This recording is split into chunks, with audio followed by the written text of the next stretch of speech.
Peternakan adalah kegiatan pemeliharaan dan pengelolaan hewan ternak seperti sapi, kambing, ayam, dan lainnya. Untuk menghasilkan produk seperti daging, susu, telur, atau bulu, kegiatan ini dapat berskala kecil hingga besar, tergantung pada tujuannya. Peternakan yang dikelola dengan baik akan menghasilkan produk berkualitas dan memiliki peran penting dalam memenuhi kebutuhan pangan masyarakat. Pakan merupakan faktor penting dalam peternakan karena menyediakan nutrisi yang dibutuhkan oleh ternak untuk tumbuh dan berproduksi secara optimal. Namun, masalah yang sering dihadapi adalah biaya pakan yang mahal, terutama untuk pakan konsentrat yang mengandung protein dan energi tinggi. Untuk mengatasi mahalnya biaya pakan, salah satu solusi yang banyak digunakan adalah memanfaatkan tepung limbah ikan dan tepung limbah organik dari pasar. Tepung limbah ikan kaya akan protein dan dapat menjadikan alternatif pengganti konsentrat komersial yang mahal. Sementara itu, limbah organik dari pasar seperti sayuran atau buah-buahan yang tidak terpakai diolah menjadi tepung yang bisa dicampur dengan pakan lain. Penggunaan bahan-bahan lokal ini tidak hanya menekan biaya pakan, tetapi juga membantu mengurangi limbah yang berpotensi mencemari lingkungan hingga menciptakan solusi keberlanjutan dalam peternakan.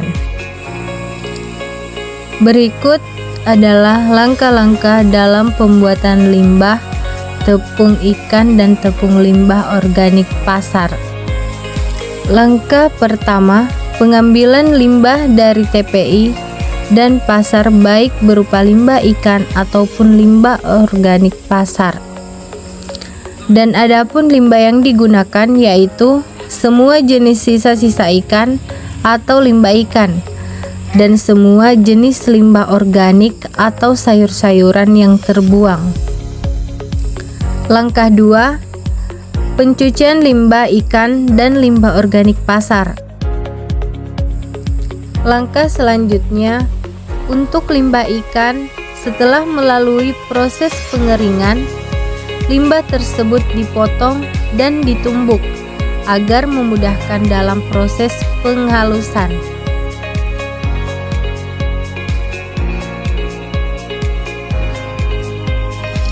Pada proses pemeliharaan, perlakuan pertama dalam penerimaan DOC yaitu pemberian gula merah dalam air minum DOC.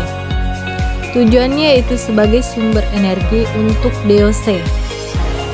Setelah memasuki hari ke-8, ayam ditimbang untuk mengetahui bobot badan awal ayam tersebut. Setelah proses penimbangan, ayam dipindahkan ke kandang perlakuan untuk diberikan pakan yang telah dibuat, yaitu pakan limbah organik pasar dan limbah ikan. Setelah memasuki 1 minggu pertama di kandang, perlakuan ayam tersebut ditimbang untuk melihat tingkat pertumbuhannya. Proses penimbangan dilakukan setiap 1 minggu sekali. Setelah memasuki minggu terakhir pemeliharaan, P2 menunjukkan pertumbuhan bobot badan yang signifikan dari P0, P1, dan P3. Selain memberikan bobot badan yang lebih tinggi, terjadi penghematan biaya pakan yang signifikan pula.